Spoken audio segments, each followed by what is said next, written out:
propaganda machine is in overdrive. Pakistan also rejects the provocative statements of the Indian Defence Minister, including his recent statement and preposterous claim that we are dominating the enemy. There is nothing new about Mr. Rajnath Singh's delusions, nor about his belligerent anti-Pakistan rhetoric. Let there be no ambiguity. These repeated Indian allegations have one primary purpose, that is, to divert world attention from India's state terrorism and grave human rights violations in the Indian-occupied Jammu and Kashmir.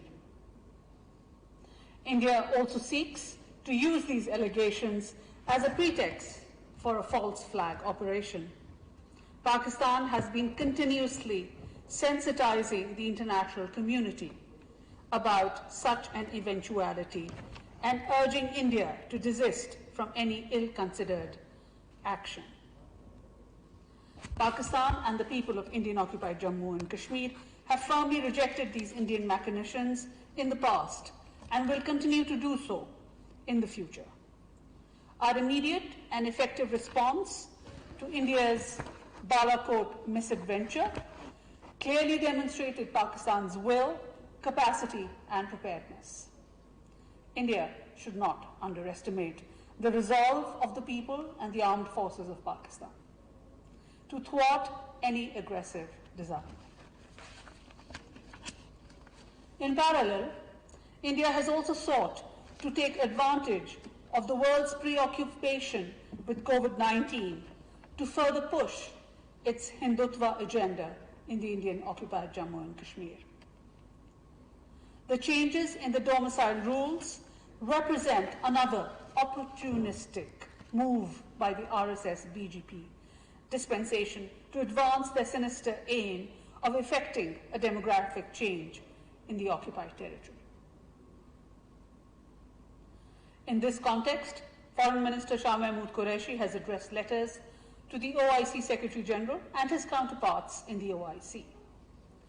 The Foreign Minister has sensitized them towards the hate-mongering as part of the RSS-BJP dispensation's anti-Muslim and anti-minority agenda based on the extremist Hindutva ideology.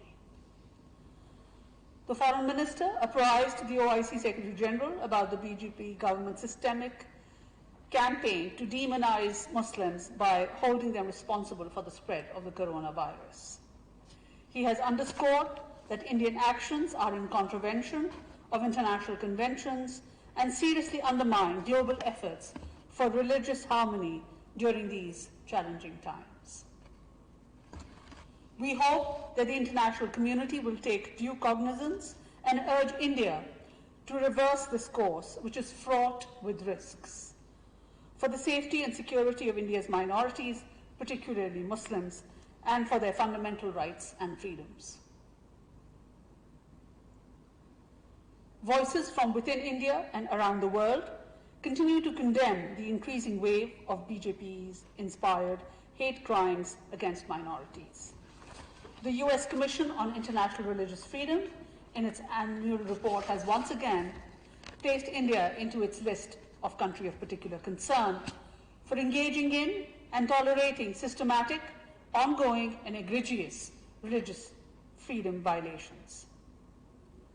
The report has highlighted that the Indian government allowed violence against minorities and their houses of worship to continue with impunity and also engaged in and tolerated hate speech and incitement to violence. The report also stated inter alia that mob lynching of persons suspected of cow slaughter or consuming beef continued, with most attacks occurring within BJP-ruled states. As you are also aware, separately, that the Prime Minister's call for a global initiative on debt relief has been widely welcomed at the United Nations, including by the President of the General Assembly and the Economic and Social Council.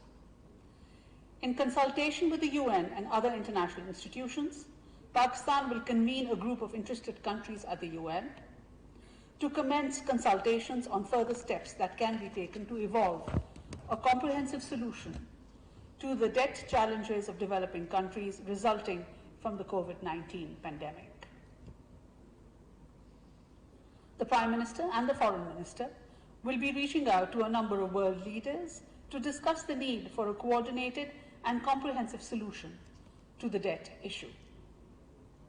Earlier, Pakistan's preparedness and response plan to combat COVID-19 was virtually launched on 23rd April 2020 on a global scale in collaboration with the UN, World Health Organization, World Bank, Asian Development Bank, and other global partners and stakeholders.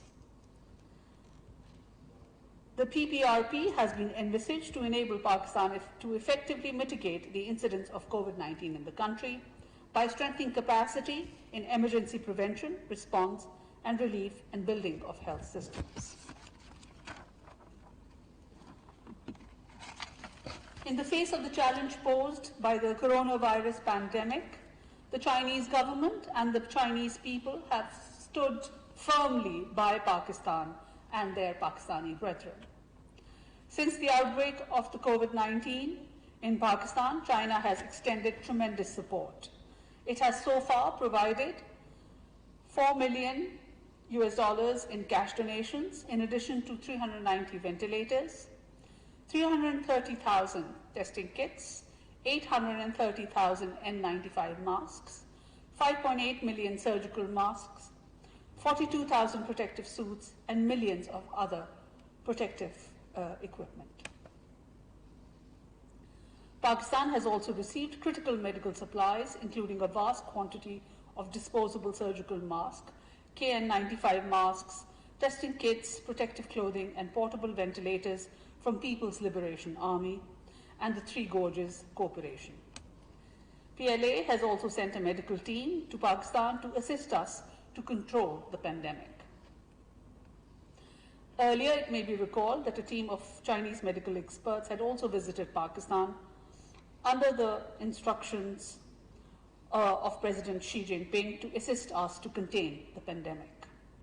The team stayed in Pakistan from 28th March till 17th of April and visited various provinces in Pakistan to strengthen their capacity. Their experience has greatly helped Pakistani health practitioners to understand and better deal with the spread of the coronavirus. In addition to this, the Jack Ma Foundation has provided 2 batches of medical supplies, over 500,000 face masks, including N95 masks, and a number of ventilators. Moreover, provincial governments, chambers, and private corporations in China have donated vital medical equipment to our provinces and institutions. China has also helped and facilitated Pakistan in commercial procurement of medical supplies from different Chinese manufacturers. We are immensely grateful to the government and the people of China for extending both moral and material support to Pakistan in the wake of the outbreak of COVID-19. The compassion, generosity, and thoughtfulness shown by the Chinese government and the people will be long remembered by the people of Pakistan. Notwithstanding the outbreak of COVID-19, both countries are taking relevant measures which will help in timely completion of CPEC projects that will be a catalyst for growth and prosperity in the region. As you are aware, as part of the national effort to fight the coronavirus pandemic, the Ministry of Foreign Affairs and our missions abroad continue to provide our overseas communities with relief and assistance wherever required. Food rations are being provided by all missions abroad to those in need, as well as financial assistance where required. Repatriation of our nationals back home also continues as per the comprehensive and phased plan developed in coordination with all stakeholders. In the past few days, as part of the 3rd phase of repatriation plan between the 20th and the 28th of April 2020, 251 stranded Pakistanis were brought back from Qatar, 70 from Singapore, 50 from 4 European states, including Poland, Norway, Sweden, and Denmark, 209 from Australia, 252 from Qatar, 49 from Sri Lanka, and 30 from Frankfurt. 3 flights from Dubai also brought back 524 of our nationals. In addition to this, in the last few days, 1,044 Pakistani nationals have been repatriated from Afghanistan via the Chaman border. So altogether, between the 21st of March and the 28th of April, 14,330 of our nationals have come back home safely from 32 countries. And finally, in order to strengthen our communication and exchange with all Pakistan missions abroad and our diaspora communities spread across the world through the digital medium, the Foreign Minister has held virtual town hall meetings with Pakistani community members in the United Kingdom and the United States.